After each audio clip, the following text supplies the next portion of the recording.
যাবে তো মানুষ। আল্লাহ জান্নাত বানিয়েছেন ইনসানের জন্য, আমাদের জন্য। আল্লাহ বলছেন অতুজাহিদুনা ফি সাবিলিল্লাহি বিআমওয়ালিকুম ওয়া আনফুসিকুম, জান এবং মালের দ্বারাই আমি জান্নাতকে বিক্রি করেছি মুমিনের কাছে। বলুন সুবহানাল্লাহ।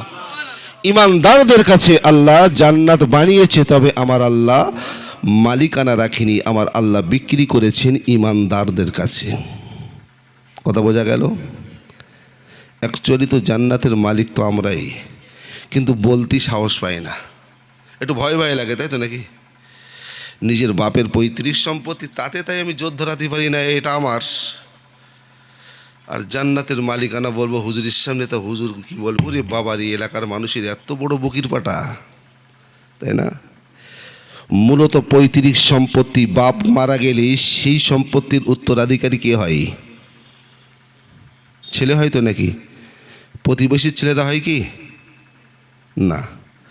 যিনি মারা গিয়েছেন তার সময় সম্পত্তি যা থাকে তার উত্তরাধিকারী হয় তার ঔরসজাত সন্তান, প্রতিবেশী সন্তান কিন্তু মালিকানা হয় না। আমাদের বাপকে, আমাদের সবার প্রথমত বাপ কে হয়? কথা বলো, কথা বলো। আদম আলাইহিস সালাম, এটা হলো 1 নম্বর পিতা, তাই না? আল্লাহ পাক আদম আলাইহিস সালামকে বানালেন, তৈরি করলেন পৃথিবীর মাটি দ্বারাই। থাকবার জন্য আমার আল্লাহ দুনিয়ায় কি ঘর বানিয়ে দিয়েছিল? কোথায় দিয়েছিল? জান্নাতের ঘরে আল্লাহ পাক থাকার জায়গা দিয়েছিলেন। পৃথিবীর প্রথম মানব, প্রথম নবী আমার আপনার পিতা আদম আলাইহিস সালামের বাসঘরটা ছিল প্রথমত দুনিয়ায় নয়, আল্লাহ পাক জান্নাতের ঘর করে সেই ঘরের আল্লাহ পাক আদম নবীর বাসিন্দা বানিয়েছিলেন। সুবহানাল্লাহ বলবেন না? ভাবছেন আমার মা বোনের আমার, ওই আদম আলাইহিস সালাম যদি আমার আপনার পিতা হয়, আদম নবী যদি আমার আপনার পিতা হয়, পৃথিবীর সমগ্র মানুষের পিতা। ও ভাবছেন আমার, আদম নবীর পৈতৃক সম্পত্তি ছিল জান্নাতের ভেতরে। আল্লাহ পাক যদি জান্নাতের মালিকানা বানিয়েছেন ইনসান মানুষদেরকে, আমার আল্লাহ বলে বান্দা তোমাদের পিতা আদম আলাইহিস সালাম আমার নবী, তাকে সম্পত্তির মালিকানা করেছিলাম জান্নাতের ভেতরে। ও আমার বান্দারে, ওই জান্নাতের মালিক ছিল আদম। আদম আর তোমাদের মাঝে না পর্দা নিয়েছে, সে আদমের সন্তান যদি তোমরা হও, বাপের পৈতৃক সম্পত্তির উত্তরাধিকারী তো তোমরাই পেয়ে যাবে। দুর্ভাগ্য এটাই, আমরা দাবি করতে পারছি না। কেন? ঈমান এনেছি, কিন্তু ঈমান আছে না গেছে এটা তো এখন আর বলতে পারছি না। তো ঈমানটা এনেছিলাম, ঈমানটা রেখেছি, কিন্তু সেটা যেন নিমু নিমু ভাব, জোর করে বলতে পারছি না। আল্লাহ বলছেন তোমার ঈমানের পাওয়ারটা তুমি নষ্ট করছো কেন? তুমি তো জোর করে বলবে তোমার বাপের পৈতৃক সম্পত্তি তো জান্নাত। দেখবেন একটা হিন্দু ভাই যদি মারা যায়, আমাদের সাথে একই সাথে মার্কেটে ঘোরাঘুরি করি, তাই না? ওরা যদি কেউ মারা যায়, যদি জিজ্ঞাসা করে তোরা মারা গেলে কোথায় যাবি, এক কথায় বলে দেবে স্বর্গে যাব। আর মুসলমান যদি মারা যায় কোথায় বলবে? হ্যাঁ, কবরে যাব। জান্নাতে যাব মরণের পরে, এটা বলবার মতন ক্ষমতা কারোর আছে? হ্যাঁ, আমরা ঈমান এনেছি, ঈমানের পাওয়ারটা আমাদের ভেতরে নাই, লেন্স হয়ে গেছে। যদি সেই পাওয়ার থাকতো তাহলে বুক ফুটিয়ে বলতাম জান্নাতের মালিক আমরা, কেন আমার আল্লাহ জান্নাত দেবে না? আমার বাপ যদি জান্নাতের মালিক হয়, বাপের বেটা আমরা তো সেই জান্নাতের মালিক। আল্লাহ বলেছে মালিকানা তোমাদের বানিয়েছি, তবে জান্নাতে যেতে গেলে তার কিছু কাজ আছে, সেই কাজগুলো যথাযথ করা লাগবে, শুধু চিল্লালি হবে না। কথা ঠিক না? বাপের সম্পত্তি নিতে গেলে কিছু কাজে লাগবে। বাবজান আমার মা বোনের আমার, আমার আল্লাহ পাক কোরআন নাযিল করলো। ওই কোরআন শরীফের ভেতরে একটি আয়াত দিয়ে পৃথিবীর মানুষকে আমার আল্লাহ পাক এই মেসেজটা দিয়েছিলেন 1500 বছর আগে। ওই কোরআন শরীফ খুললে দেখতে পাবেন আমার আল্লাহ পাক কোরআন শরীফে জানিয়েছেন ওমা খালাকাতুল জিন্না ওয়াল ইনসা ইল্লা লিয়াবুদুন, আমি আল্লাহ পাক জিন এবং ইনসান বানিয়েছি শুধু কেবলমাত্র গোলামি করবে আমি আল্লাহ আমার, দাসত্ব করবে আমি আল্লাহ আমার। ও আমার বান্দারি, দুনিয়ায় শুধু ইবাদত বান্দিগি করার জন্য তোমাদেরকে পাঠিয়েছি। ও বান্দা, আমি তোমার মালিক, আমি তোমার রব, আমি তোমার স্রষ্টা। আমার গোলামিটা তোমরা যথাযথ যদি করতে পারো, আমি মালিক যদি আমার ভালোবাসা কলিজার ভেতরে জায়গা দিতে পারো, আমার বান্দারি ওই মালিকানার দাবি তুমি করতে পারবে। ওই মালিকানার, ওই জান্নাতের ঘরে ওই মালিকানার অধিকার নিয়ে যেদিন তুমি দাঁড়িয়ে যাবে, সেই দিন তোমার বলা লাগবে না জান্নাতের 8টা দরজা আমি আল্লাহ পাক তোমার জন্য খুলে দেব। এই গোলামির ভেতরে শ্রেষ্ঠ গোলামি হলো নামাজ, ঠিক না? যতগুলো রবের গোলামি আছে তার ভেতরে শ্রেষ্ঠ গোলামি হলো নামাজ, যেটা পুরুষদের জন্য জামায়াতি তাকবীরে উলার সাথে পড়া, মায়েদের জন্য ওয়াক্ত মতন 5 ওয়াক্ত নামাজ। এটা হলো 1 নম্বর গোলামি। তারপরেও এই গোলামির পরেও আরো গোলামি আছে। আসছে মাহে রমজান মাস, এই মাসে 1 মাস ফরজে রোজা রাখা, ফরজে আইন, ওটা হলো আমার গোলামি। কথা বোঝা গেল? মা বাপ, সেই মা বাপের সেবা, তাদের ভালোবাসা, তাদেরকে স্নেহ ভালোবাসা আদর যত্ন করা, এটা হলো বান্দা তোমাদের জন্য, ওটাও গোলামি। তুমি তোমার মাকে সেবা করবে, রব সন্তুষ্ট হবে তোমার প্রতি। তোমার মাকে, তোমার বাপকে তুমি যত্ন করবে, ভালোবাসবে, তাদের মনে আঘাত দেবে না। তোমার আব্বা মা সন্তুষ্ট হবে কি না ওটা প্রমাণ করতে যেও না, তুমি তোমার মালিককে সন্তুষ্ট করার জন্য তোমার মা বাপকে সেবা করো। কেননা আল্লাহ বলছি, আরশ মহল্লায় আমি আল্লাহ যে সিংহাসনে থাকি, ওই সিংহাসন যেমন ভূমিকম্প হলে এই নড়ছি, আমি আল্লাহ আমার আরশ মহল্লাটাও কাঁপে যখন কোনো সন্তান তার গর্ভধারিণী মায়ের মনে আঘাত দেয়, জন্মদাতা পিতাকে তুই তাগারি করে তাড়িয়ে দেয়। এই কনকনে ঠান্ডায় তুমি বেটা ঘরের ভেতরে লেপ তোষকের ওপরে সুন্দর মখমলি একটা কম্বল জড়িয়ে শুয়ে আছো নিজের বিবি সন্তানকে নিয়ে। তোমার বাপের বয়স 60 বছর, পেশাবের গ্যারান্টি নাই, একটু পেশাবের রোগ হয়ে গেছে, যার কারণে তুমি তোমার মা বাপকে জায়গা করে দিয়েছো এই ঠান্ডার সময় বারান্দায় একটা কাপড় গুটিয়ে। কথা বলা যায়নি? আল্লাহ বলছেন, মা বাপকে অবজ্ঞা করা, অবহেলা করা, তখন আমি আল্লাহ আমার আরশ কাঁপে। কেন? আমি আল্লাহ কোরআন শরীফের ভেতরে জানিয়েছিলাম, আমি আল্লাহ পাক আমার ইবাদত বান্দেগি করার পরে, আল্লাহ তাআবুদু, আমার ইবাদত বান্দেগি করার পরে বান্দা তোমার দ্বিতীয় পরের দায়িত্ব হলো, তার পরের ডিউটি হলো আল্লাহ তাআবুদু ইল্লা ইয়্যা, তোমার মা বাপের অনুগত করবে তোমরা, মা বাপকে সম্মান করবে তোমরা, মা বাপকে ভালোবাসবে তোমরা। আমি আল্লাহ শুধু আমার ইবাদত করলে হবে না, আমি আল্লাহ আমার ইবাদত করেছো, নামাজ পড়েছো, তুমি বান্দা আমার ইবাদত করেছো, রোজা রেখেছো, তুমি বান্দা আমার ইবাদত করেছো, যাকাত দিয়েছো, বান্দা তুমি আমার ইবাদত করেছো, হজ পাকে গিয়েছো। আমি আল্লাহ বলছি, আমার ইবাদত করার পরে দ্বিতীয় নম্বর দায়িত্ব হলো মা বাপকে ইহসান করা, দয়া করা, মা বাপকে ভক্তি করা। আমি আল্লাহ পাক ও বান্দারি, মা বাপের মনে কষ্ট দিয়ে, আঘাত দিয়ে তুমি যদি লক্ষ লক্ষ টাকা খরচ করে কাবা বাইতুল্লাহর মেহমান হবার জন্য ছুটে আসো, আমি আল্লাহ বলছি বান্দা, ওই কাবাটা তওয়াফ করবে তুমি, নবী রওজার পাশে গিয়ে নবীকে বলবে লাব্বাইক ইয়া রাসূলুল্লাহ, তোমার তওয়াফ, নবীর সালাম কোনো কিছু কাজে আসবে না, আসল কাবা তো তোমার বাড়িতে আছে। ওই মা বাপকে কাবা মনে করে ওকে তওয়াফ করো না, মা বাপকে সেবা করো, মায়ের মনে বাপের মনে শান্তি দিয়ে আমি আল্লাহ পাক আমার ইবাদত তুমি করতে এসো। অথচ অনেক সন্তান আছে টাকা পয়সা হয়ে গেছে বলে আলাদা জায়গায় বসবাস করে, মা বাপ বুড়ো বুড়িকে পূর্ণ বাড়িতে রেখে দেয়, সন্তানের টাকা হয়েছে বলে সম্মান বাড়াবার তাগিদে এলাকার মানুষকে জানিয়ে জানিয়ে কাবা বাইতুল্লাহর মেহমান হতে গেল। এলাকার মানুষ হাজি বলবে, এলাকার মানুষ হাজি সাহেব বলবে, অথচ জননী মার চোখের পানি মোছে পোছে শুকায় না সন্তানের জন্য, সন্তানের মুখে মা ডাক শোনার জন্য, বাপ একটু আব্বা ডাক শোনার জন্য তাদের চোখের পানি তারা শুকাইতে পারে না। অথচ সন্তান তুমি আরামের শান্তির ঘর বানিয়ে সেখানে আছো, তুমি কাবা শরীফ তওয়াফ করতে যাচ্ছ, মসজিদে নামাজ পড়তে যাচ্ছ। আল্লাহ বলছে ওই ইবাদত আমি আল্লাহ আমার কাছে কোনো দাম নাই, দাম নাই। তুমি যদি আমি আল্লাহ আমাকে রাজি করতে চাও, বাড়িতে তোমার যে দুটো কাবা আছে ওই কাবার আগে তুমি গোলামি করো।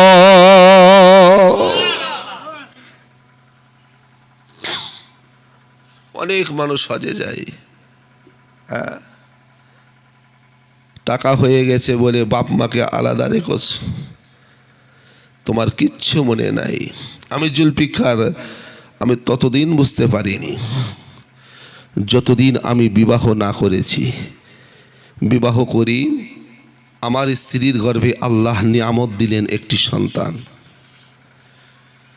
সচরাচর উত্তর 24 পরগনার দিকে সিস্টেম আছে, হুগলিতে আছে কিনা জানি না, প্রথম সন্তানটা ম্যাক্সিমাম বউরা বাপের বাড়িতে হতে যায়, এদিকেও যাই। তারপরে অনেক সময় স্বামী বলে না এবার আমারে কেন হোক, কেন শ্বশুরবাড়ি অনেক হয়তো সমস্যা থাকতে পারে, কষ্ট হবে, কিন্তু ম্যাক্সিমাম বউরা প্রথম সন্তানটা বাপের বাড়ি যায়। ক মাসে যায়? 9 মাস থেকে কি 8.5 মাসের মধ্যে কি হুজুর, তাই তো নাকি? যাই। এই আমার স্ত্রীর গর্ভে আল্লাহর দেওয়া নিয়ামত, আমার সন্তান, আমার আমানত আমার স্ত্রীর গর্ভে। যেদিন আমার স্ত্রী বাপের বাড়ি যাবে সেই দিন নিতে আসার জন্য শ্বশুর বাড়ির থেকে অনেক মানুষ আসে, আসে তো নাকি? আমার উত্তর 24 পরগনার দিকের কথা বলছি। সেই দিনে বাড়িতে একটা ঘটা করে অনুষ্ঠান হয় খাওয়া দাওয়ার। কি করতে এসছে? আমার স্ত্রীকে নিতে এসছে। সবাই এলাকার মানুষজন অমুকের বউ বাপের বাড়ি যাবে, সন্তান হতে যাবে, বিয়ের 14 বছরের সন্তান। ভাবছেন আমার শ্বশুর বাড়ির মানুষেরা আনন্দ করে খাওয়া দাওয়া করলো, আমার নিজের বাড়ির পরিবারের সবাই খুশি আনন্দ করতেছে, সবার মনে একটাই আনন্দ, সবার মনে একটাই খুশি, আমার সন্তান হবে, আমার সন্তান হবে, ছেলে হবে কি মেয়ে হয়ে ও আলাদা সাইড। ও ভাবছেন আমার খাওয়া দাওয়া হয়ে যাবার পর শ্বশুর বাড়ির লোকেরা এবার আমার স্ত্রীকে নিয়ে চলে যাবে। ও ভাবছেন আমার আমি জুলফিকার মায়ের কষ্ট অতদিন বুঝি নাই, বিবাহ করার পরে আমি আমার স্ত্রী দিয়ে জানতে পেরেছিলাম আমার স্ত্রী কি করেছে। আমার কাছে শেষ আমার কাছে বিদায় নেবার জন্য আমার কাছে ঘরের ভেতরে ঢুকলো, হাত দোকানা ধরে বলছে স্বামী গো, বিবাহ করে তোমার বাড়ির রানী হয়ে এসেছিলাম, তোমার খেদমত এই 8-9 মাসের ভেতরে কতটা করতে পেরেছি জানি না। ও আমার প্রাণ প্রিয় স্বামী, আমি চললাম আমার বাপের বাড়ি, তোমার আমানত আমার গর্ভে রেখেছি। ও আমার স্বামী, আমার মনে হয় এই সন্তান পেটে ধারণ করে আমি যে কষ্ট পাচ্ছি, আমার মাঝে মাঝে মনে হয় এই সন্তান দুনিয়ায় আসবে, এই আশার যন্ত্রণা হয়তো আমি আর সহ্য করতে পারবো না। স্বামী, মনে হয় আমার এই সন্তান আসার সঙ্গে সঙ্গে হয়তো আমার মৃত্যু হয়ে যেতে পারে।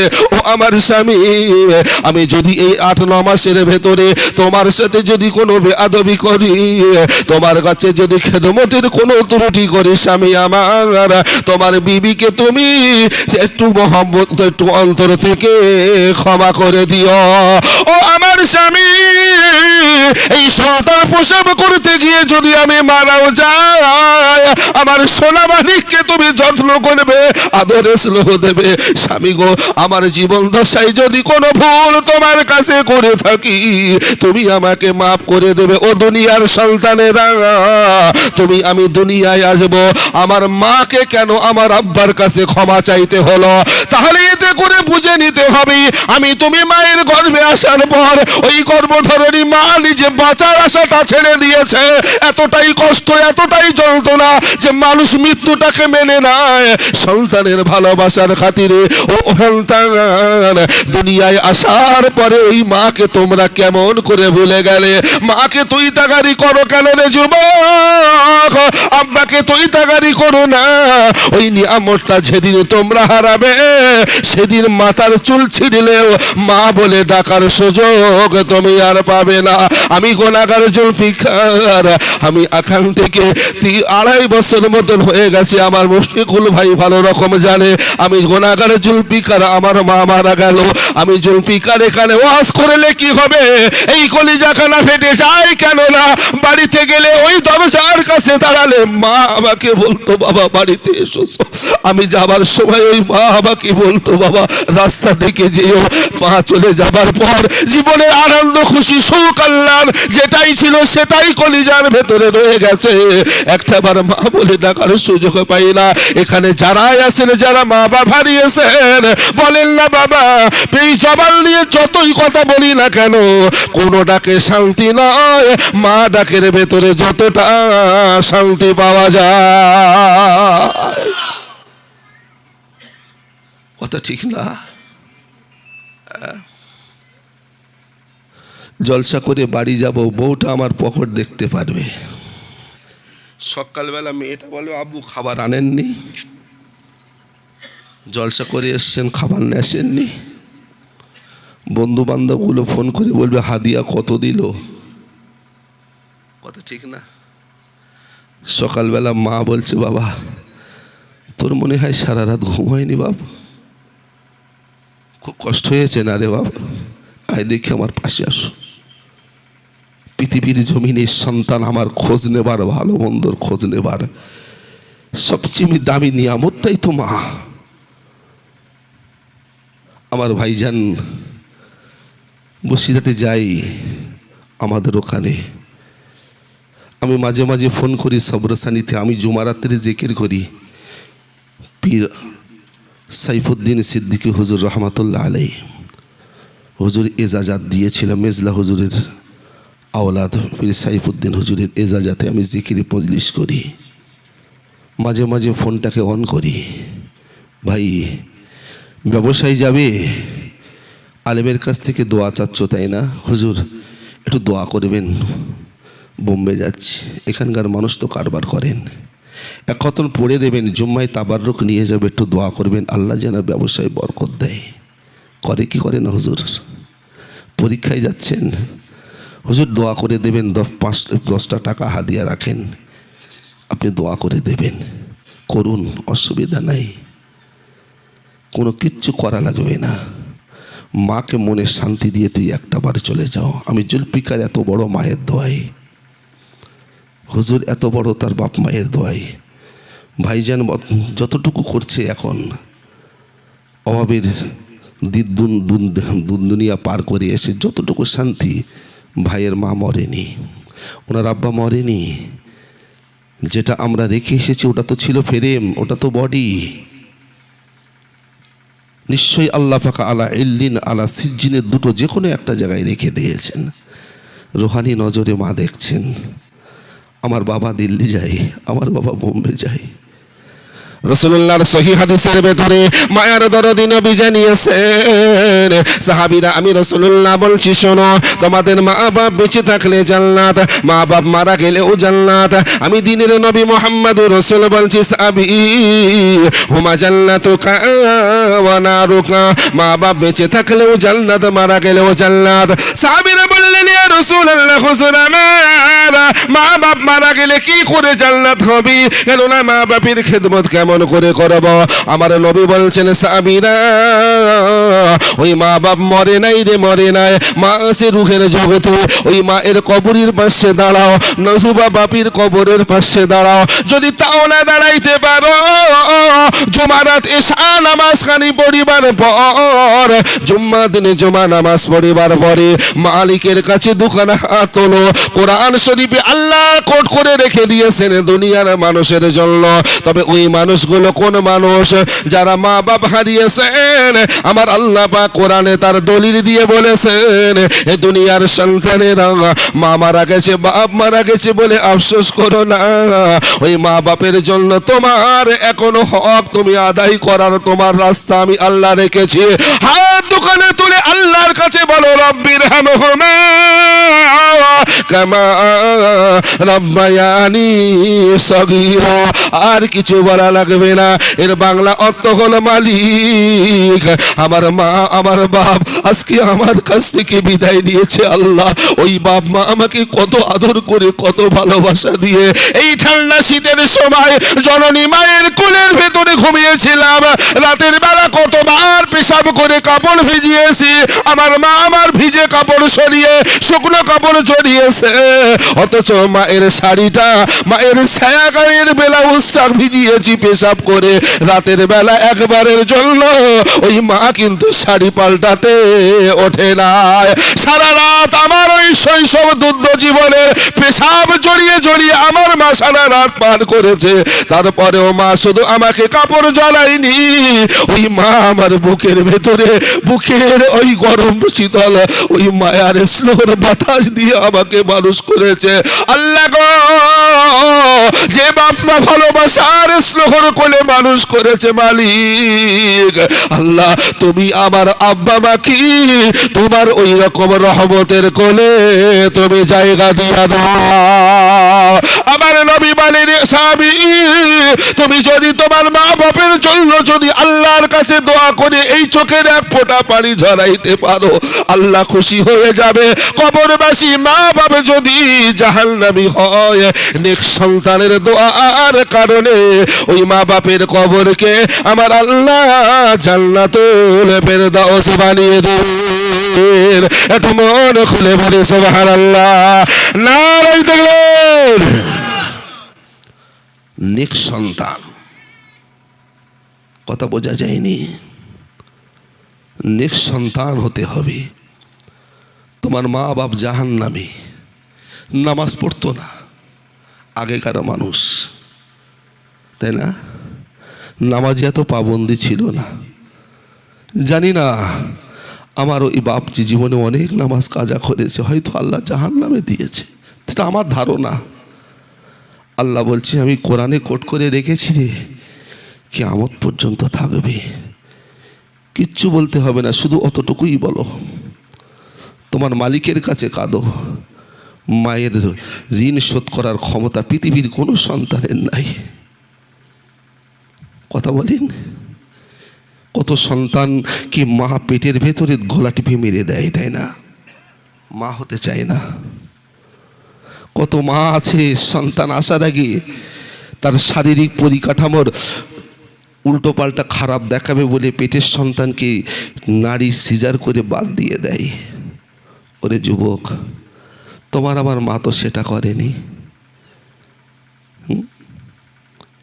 এক কাপ দু কাপ এক গ্লাস না, জগ কি জগ, বদনা কি বদনা রক্তক্ষরণ হয়েছে তোমার আমার দুনিয়ার আসার ডেলিভারির দিন।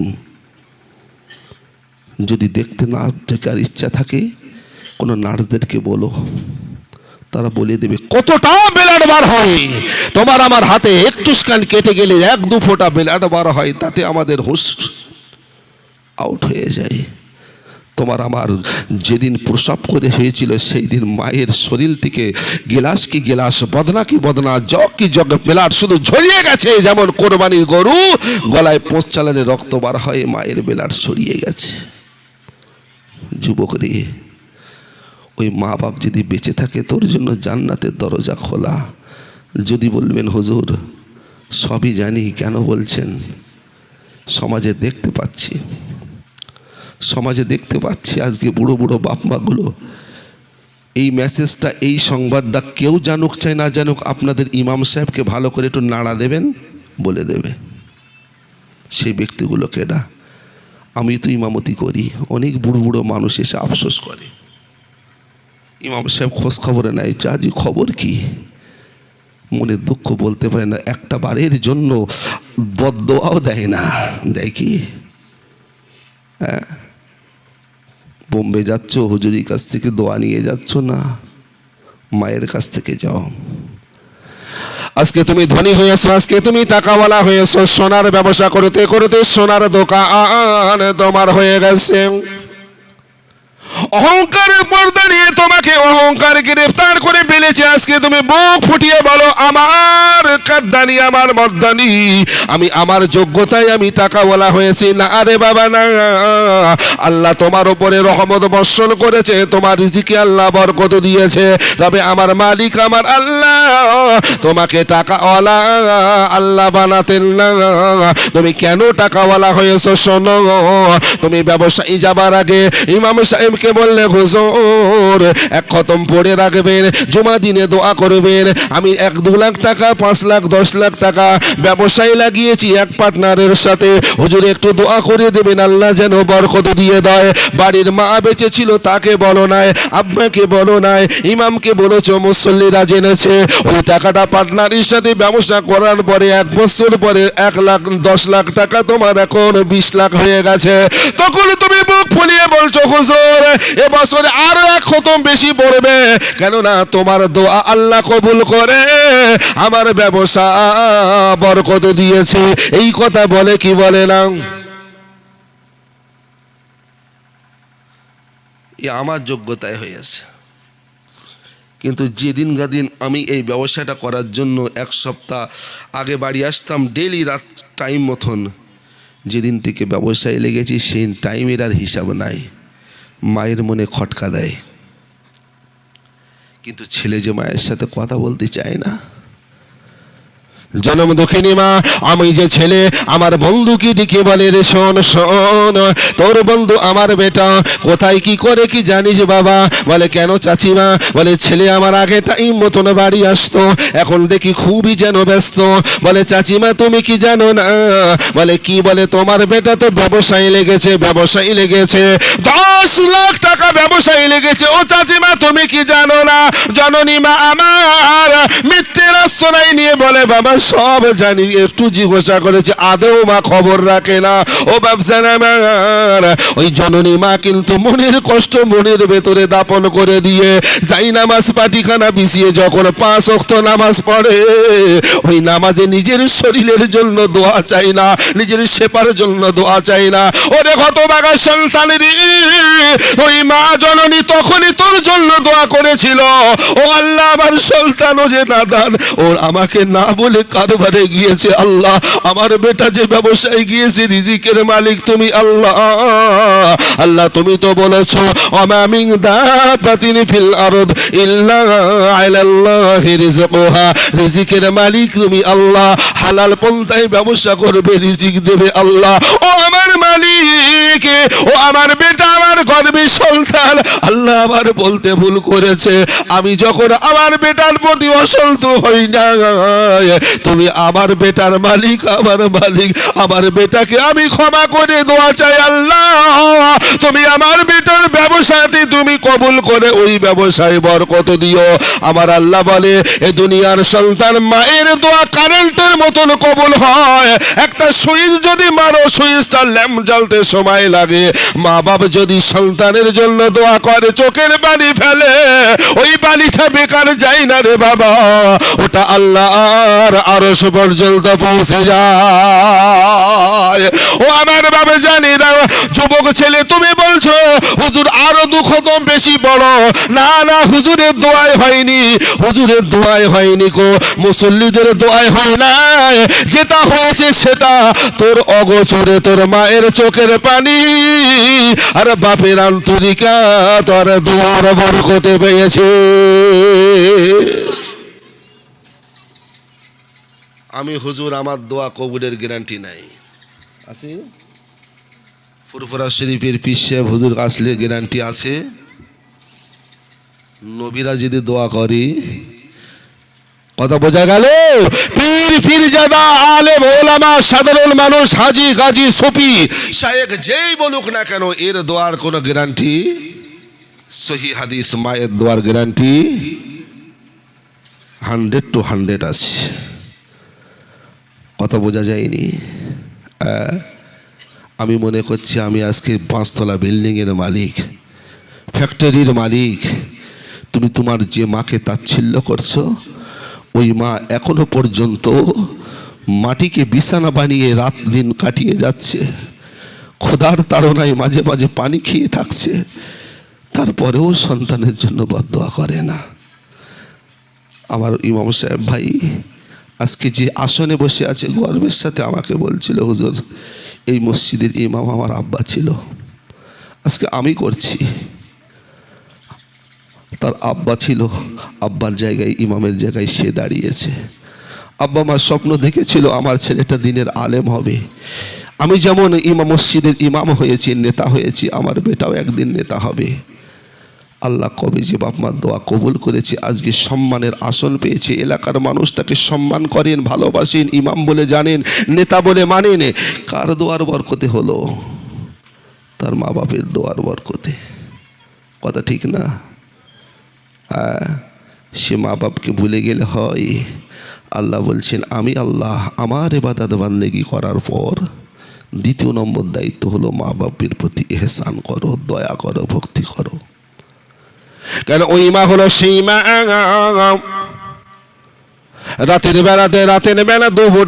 বেলা এক গাল খাওয়ানোর জন্য আমি যখন তুমি যখন খাবো না বলে বাইনা ধরেছি, মা জননী কোলে তুলে নিয়ে ছাদের মাথায় বাইরে চলে আসলো, বাবা এক গাল খাবার নাও বাবা।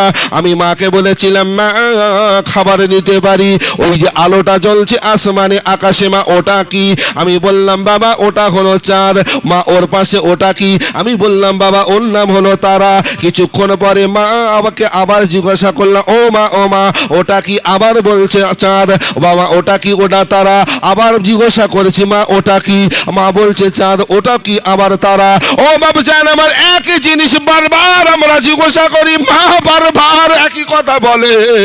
সবার লাস্টে বলে বাবা সোনারে আমার ওটাকে চাঁদ বলে, ওটাকে তারকা বলে। আল্লাহ আসমানে সেট করেছে বাবা, ওই চাঁদের আলোয় গোটিয়া দুনিয়াটা অন্ধকার আলোকময় হয়।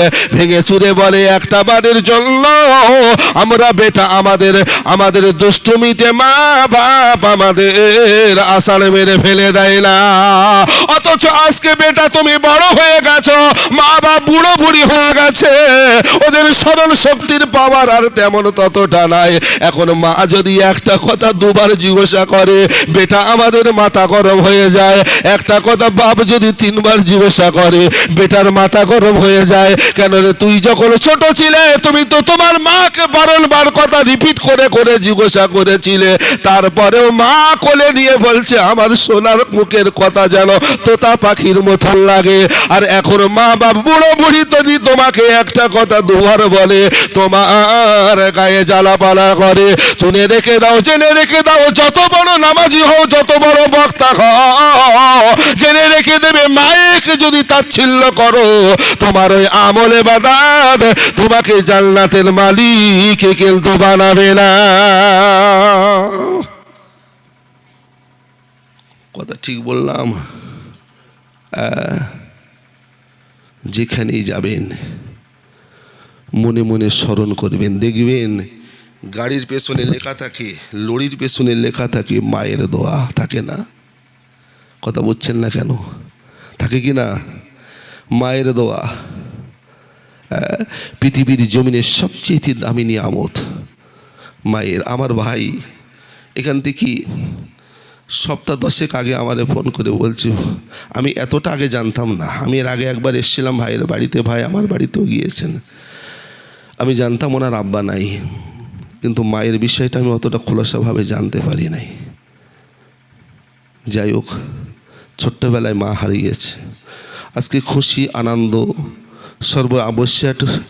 আল্লামা রুহুল আমিন শাহ রহমাতুল্লাহ আলাইহে দাদা হুজুর পীর কেবলা জানাকে বলতেন বড় মাওলানা।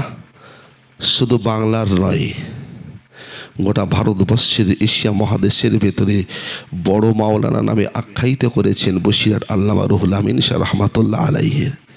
আল্লাহ শুকর, ভাইজান প্রত্যেক বছর যান। হুজুরের স্মৃতি জলসা 13, 14, 15 ফাল্গুন মাসে ভাইজান যান। যা কিছু করি মা বাপ বেঁচে না থাকলে শুধু একটাই কষ্ট, এখানে গেলাম আসলাম, বউয়ের জন্য এটা নিলাম, বাচ্চার জন্য ওটা নিলাম।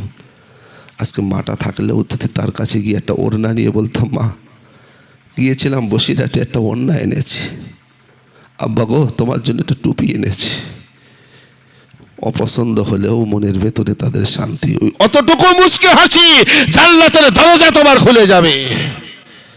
আর মায়ের মনে সামান্যতম শব্দটাই তোমার জন্য তোমার ঈমানটাও পর্যন্ত বেরিয়ে যাবে তোমার কাছ থেকে। যায়নি নবীর সাহাবী আলকামা, মৃত্যু হয়ে সময় আজরাইল এসে হাজির, জান কবজ হবে, গলার এখানে আটকে গেছে। কোনটা? রুহ আত্মাটা না, কলেমাটা। কেন নবীর সাহাবী কলেমা পড়বে না মৃত্যুর আগে হয়?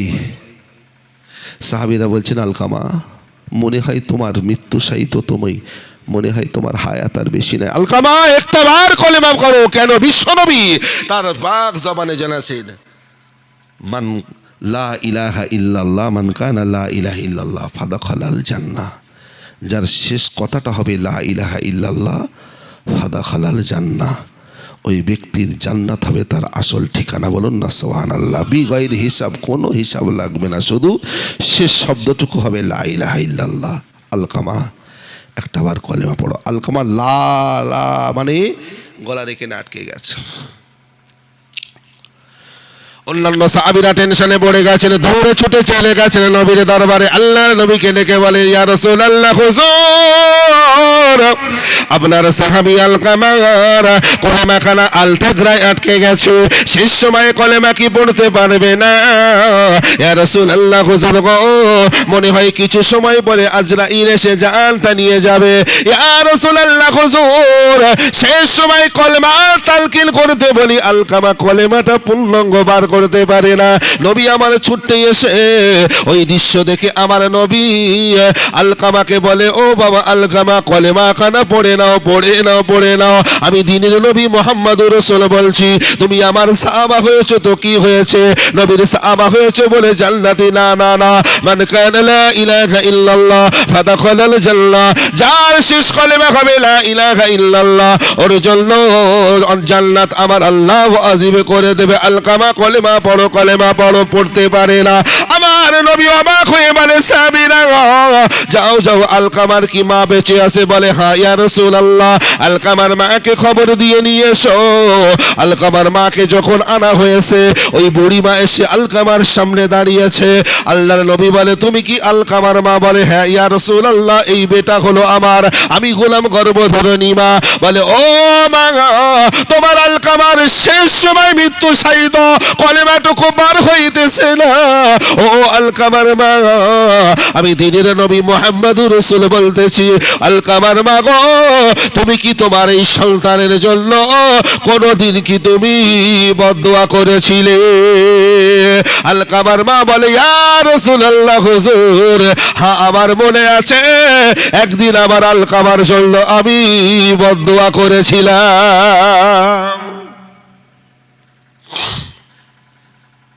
নবী বলছে, কি বদদুয়া? আলকামার মা বলছে, আমার বেটা আলকামা, যাকে 10 মাস 10 দিন পেটে রেখেছিলাম, ডেলিভারির যন্ত্রণা, পেটে রাখার কষ্ট, সব ব্যথা বেদনা, 2 থেকে 2.5 মাস গায়ের রক্ত পানি বানিয়ে, দুধ বানিয়ে আল্লাহর কুদরতে সব খেয়ে মানুষ হলো আমার আলকামা।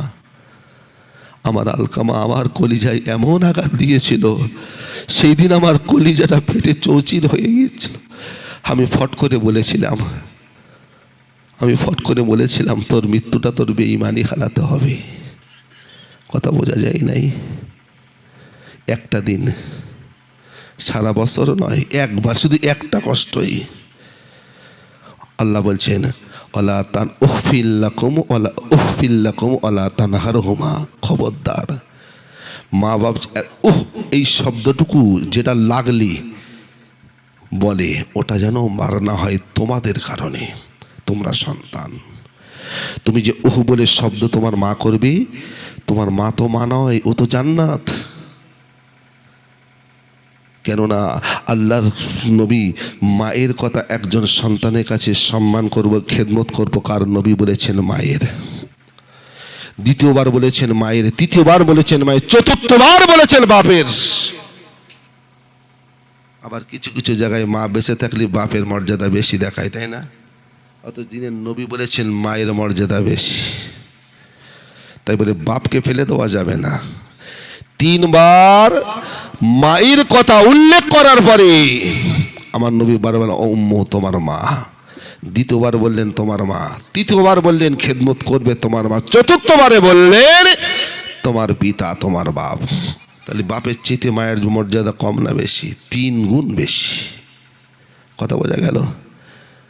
আল্লাহ বলছেন আমি দ্বিতীয় সেজদা যদি বলতাম, সন্তানকে বলতাম মাকে সেজদা করো, মায়ের পায়ের তলায় জান্নাত।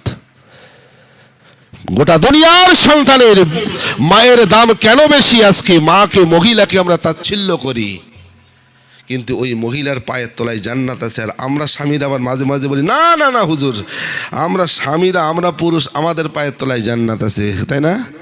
নবীর ওই হাদিসটাকে নিয়ে অনেক স্বামী আছে, তার একটু মাতব্বরি ফলায় না? হ্যাঁ, এই শব্দলির মা এদিকে আয়, মেজাজ কি খেদমত করো, হুজুর সভা করে গেছে জানো না, স্বামীর পায়ের তলায় জান্নাত, স্বামীর পায়ের তলায় বেহেশত। এই বলে কি বলে না? এর জন্য সাধারণ স্বামীগুলো দায়ী না, কিছু হুজুর দায়ী। হুজুর গুলো এমন আজ করে যাচ্ছে, স্বামীর সেবায় কি স্বামীর সেবায় স্ত্রীর জান্নাত, স্বামীর পায়ের তলায় জান্নাত। এই জান্নাতটা কি মামুর বাড়ি? আরে আমি পাড়ারে এখনো মসজিদ মুখনে যেতে পারি না, আমার পাড়াকে জান্নাত করতে, কত বড় বাটপাট জানেন আমরা। আর এই পাওয়ারটা পেয়ে না কিছু কিছু স্বামী নবাবজাদা সেজে করে আছে না নাই?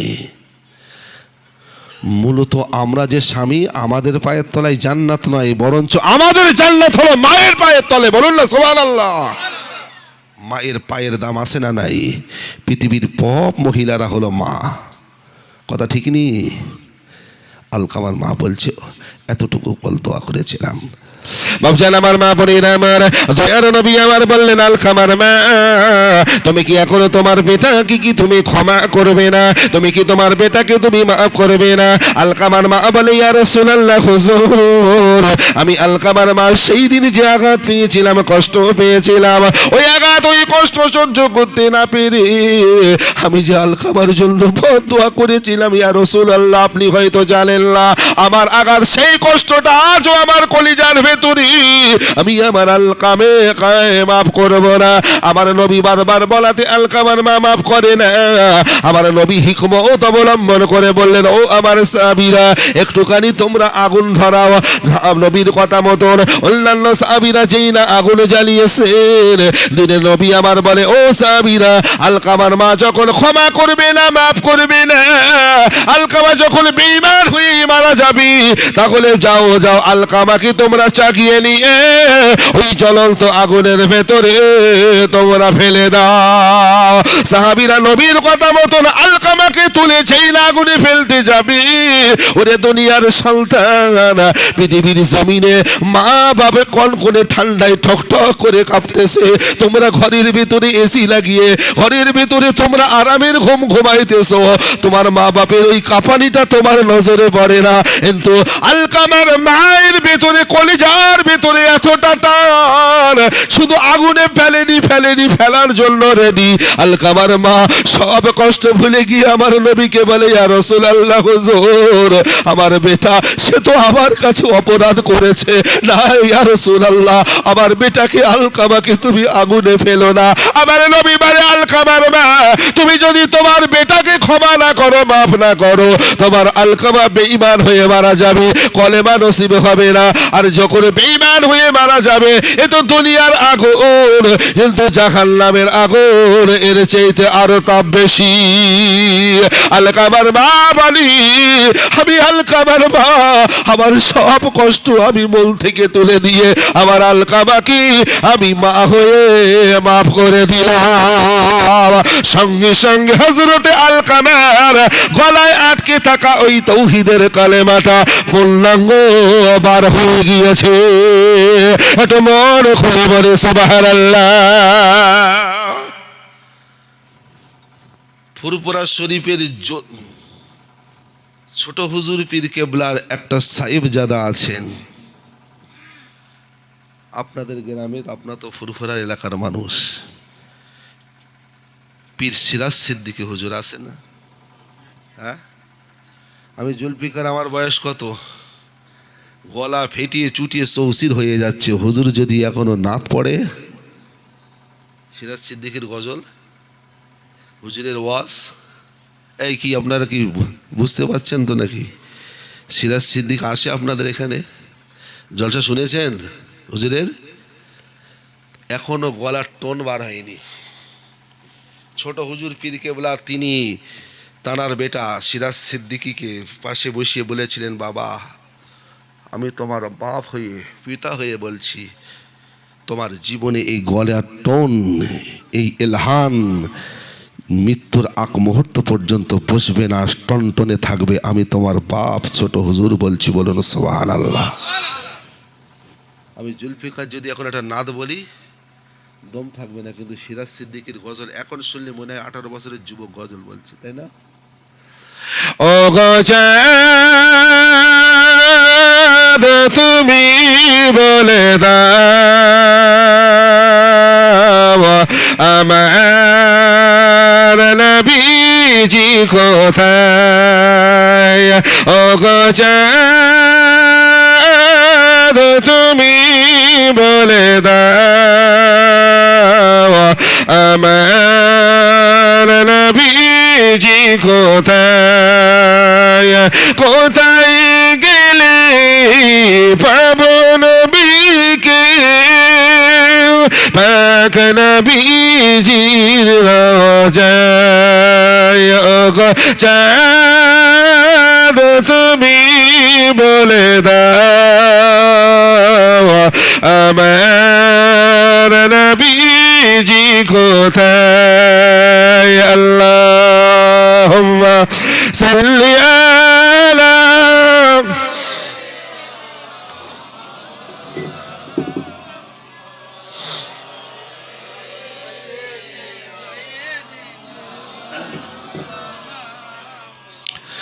এই গজলটা হুজুর গাতেন, তাই না? সিরাজ সিদ্দিকী হুজুরের লেখা গজল। আজকে আমরা সেই গজল শুনে শুনে মুখস্থ করেছি। এখনো আমার গলা ভাঁড় হলেও হুজুরের গলা এখন টন টন করছে, তাই না? কি কথা ঠিক বলছি না ভুল বলছি? আমি জুলফিকার ওয়াজ করছি আমার মায়ের দোয়ায়, আল্লাহর রহম, পীর সাহেব হুজুরদের রোহানি দোয়ার ববরকতে আজকে স্টেজে জান্নাতের বাগানে বসে ওয়াজ করছি। মা বাপের দোয়াবিহীন আমি তুমি বড় হতে পারিনি রে যুবক। বিশ্বাস করো, এখনো যদি মা বাপ বেঁচে থাকে, পরীক্ষার থেকে কাজের এসে যেখান থেকে পারো এসো, মা বাপকে সাথে আগে সামনে দাঁড়িয়ে যাও। কথা বোঝা যায়নি? মা যদি তোমার কাজে, তোমার কর্মে, তোমার আনন্দে যদি সে একটুখানি আনন্দ হয় না, দুনিয়ায় কিছু পাও চাই না পাও, তোমার জন্য তোমার কিসমত খুলে যাবে। কথা ঠিক না? আমার তোমার মা বাবা যখন মারা যায়, এমনও কিছু সন্তান আছে মা বাপ মারা গেল, কান্নায় ব্যস্ত হয়ে গিয়েছে, মায়ের জানাজা হয়ে গেল, ওই মা বাপের খাটিয়ায় তুলে নিয়ে এবার চলে যাচ্ছে কোথায়? কবরস্থানে। ওই কবরস্থানে গিয়ে মা বাপকে কবরে নামানো হবে, কবরে মা বাপকে রাখা হবে। ওই কবরে 3 জন মানুষ নামার দরকার হয়। ওই 3 জন মানুষ কে কে নামবে? ওই সময় ঠেলাঠেলি হয় কি হয় না? হ্যাঁ, কবরের ভেতরে কে কে নামে? 3 জন নামে না? 3 জন নামে তো আপনাদের এখানে? একজন মহিলা মারা গেছে, মা মারা গেছে, ওই কবরে কে নামবে? বড় ছেলেটা মাহারাবার শোকে সকাল রাত থেকে কান্না করতেছে, শরীর তার ঝিমিয়ে গেছে।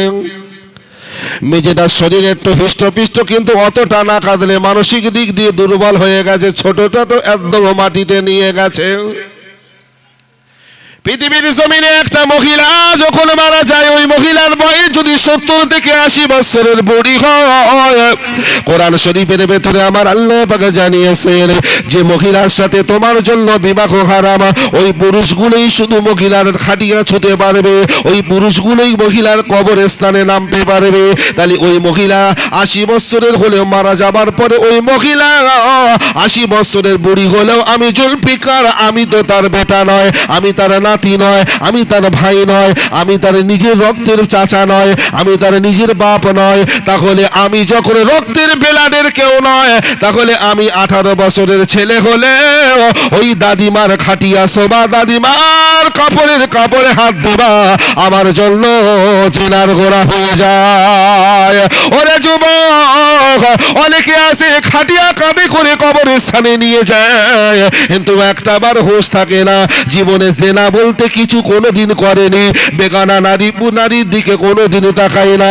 কিন্তু আমার মা মারা গেছে জুলফিকার, খাটিয়া ধরবে, আমার মায়ের ভাইয়েরা ধরবে, আমার মায়ের চাচারা ধরবে, আমার মায়ের সন্তানেরা ধরবে, আমার মায়ের নাতিপুতি তারা ধরবে, যাদের জন্য আমার মায়ের বিবাহ হারাম ছিল, যাদের কাছে বিবাহটা আমার মায়ের জন্য হালাল ছিল, তারা ধরতে পারবে না।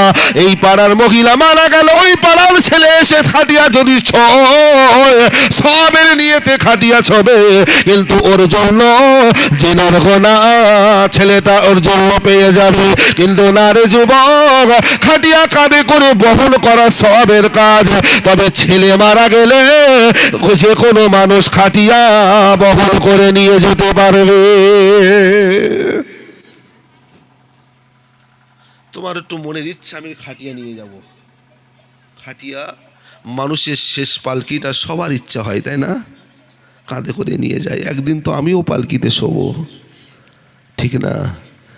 তবে এই সব নিতে গেলে এই গ্রামের যদি কোনো পুরুষ মারা যায়, খাটিয়ায় যদি জায়গাও না থাকে, যে ছেলেটার কাঁধে আছে খাটিয়াটা, আমি যে তক্তায় হাত দেবো সে সুযোগ নাই।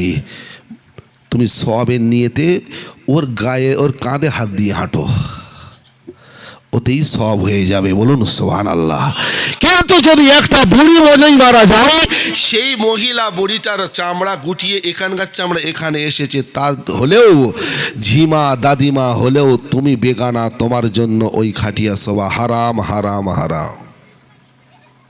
তাহলে ওই মহিলাটার কবরে নামবে কে? ওই সন্তানেরা, যে সন্তানকে ওই মা পেটে রেখেছিল। বাবা ছেলেগুলো কবরস্থানে নিয়ে সারাদিন কেঁদে কেঁদে কবরস্থানে গিয়ে দাঁড়িয়েছে, ইমাম বলছে নামবে কে, নামবে কে? বড় বেটা নামতে চাই না, মেজেটা চুপচাপ, ছোটটা বেহুশ।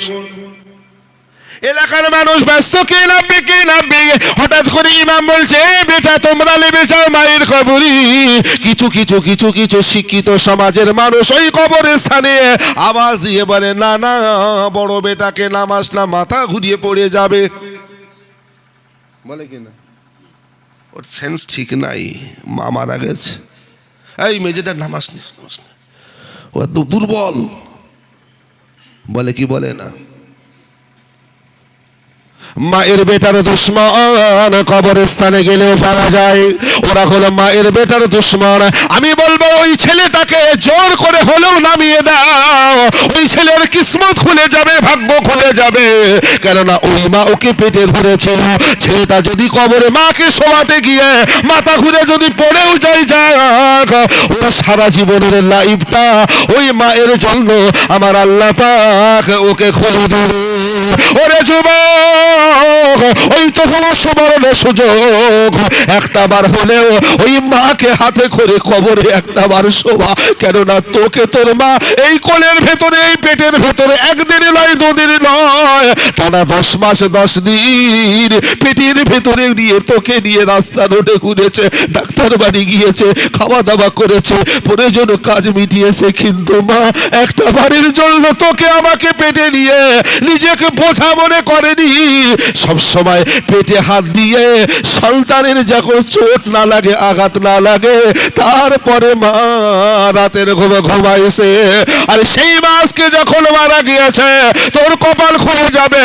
ওরে যুবক, কোনো ব্যবসা করিস না, কারবার করিস না, বুদ্ধি শুদ্ধি নাই, আজকে মায়ের কবরে নেমে যা, ওই মাকে হাতে করে কবরে নামা, ওই বাপকে হাতে করে কবরে নামে। রাসূলুল্লাহর হাদিসটা সত্য, কবর থেকে উঠবি মায়ের রুহানি দোয়ায় তুই ভরে পূর্ণ হয়ে যাবে। নারায়ে তাকবীর। সুবর্ণ সুযোগ, অথচ ছেলেগুলো নামে না। যদিও তারা নামতে চায়, কিছু কিছু শিক্ষিত সমাজের দুলাভাই আছে, তারা বলে নামাস না, কে নামবে? হ্যাঁ, হঠাৎ জুলফিকার ভাই তুমি নেমে যাও। আর আমি কত বড় বদমাইশ, আমি নেমে গেলাম, কিন্তু আমি একবারও জানি না ওর মা তো আমার মা নয়, আমি তো পরপুরুষ। ওর মা 80 বছর হোক আর আমি 18 বছর, বিয়ে দিলে কি বিয়ে হারাম হবে? কথা বলছেন না কেন? শরিয়াতে কি বিয়ে হারাম হবে? আমার এখন বয়স 20, আমি যদি এখন 90 বছর একটা বুড়িকে বিয়ে করি জায়েজ?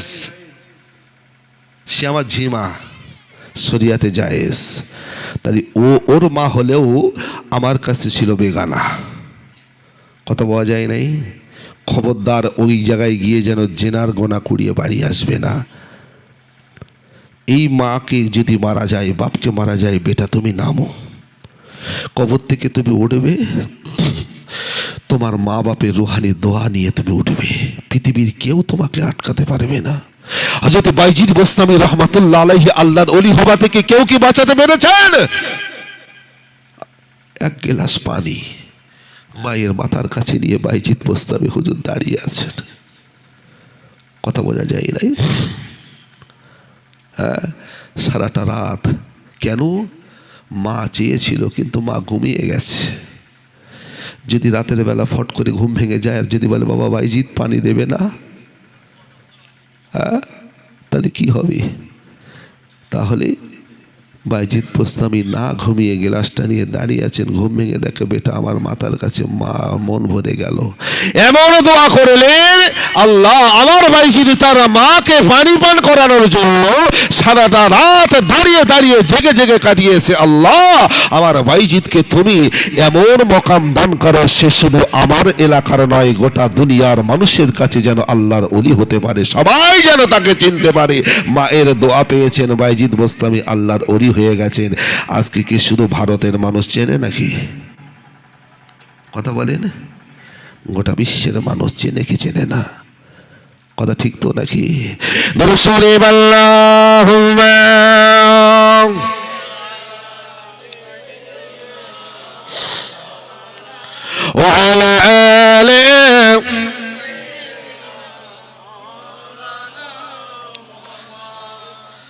ভাইজান, আমার এলাকার মানুষের পরিস্থিতি আমার ভাই ঘরোয়া মিলাদ দিয়েছেন।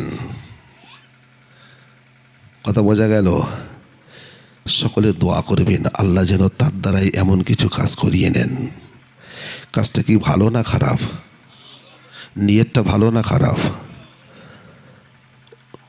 মনোরঞ্জন করার জন্য নয়, আমার মা বাপ খুশি তো আমি সব দিক দিয়ে লাভবান হব। আজকে আমি দিয়েছি, সেই মজলিসে যদি আমার মতন মা বাপ হারা যদি সন্তানেরা একটু হাত তোলে, এই ওসিলায় তাদের মা বাপের জন্য, তাদের মা বাপের দোয়া থেকে তারাও পেয়ে যাবে। এই মেহফিলটা তৈরি করতে আমার হয়তো অর্থ খরচ হয়েছে, কিন্তু সবাই তো এই মেহফিলটাই বসার সুযোগ পেয়েছে। মেহফিল তো অনেক রকমের হয়, কথা ঠিক না? তারপরেও ভাই সময়ের দিকে একটু খেয়াল রাখতে বলেছেন। এলাকার মানুষ সবাই দিন মজুরি, তারপরেও শুনছিলাম জলসার এই এলাকার মোটামুটি বছরে অনেকটাই হয়, হয়তো নাকি হয়? আমি হয়তো নতুন এসেছি বলে মনে করছি হয়তো হয় না, কিন্তু আমি শুনেছি সব অনেক জলসা হয়। তারপরেও মাশাআল্লাহ এই রাত 12টার সময় আপনাদের চোখটাকে যেন একদম, আমি তো অনেক জায়গায় অনেক শ্রোতারা জলসা শুনে ঠিক এরকম করে, 12টার সময় তো আপনার সব কজনা মানে ওখান থেকে শুরু করে সব তো আমার দিকে তাকিয়ে আছেন, আসেন তো নাকি? কত টলামলা ভাব তো নাই, তবে চিন্তা নাই, আমি বাড়াবো না।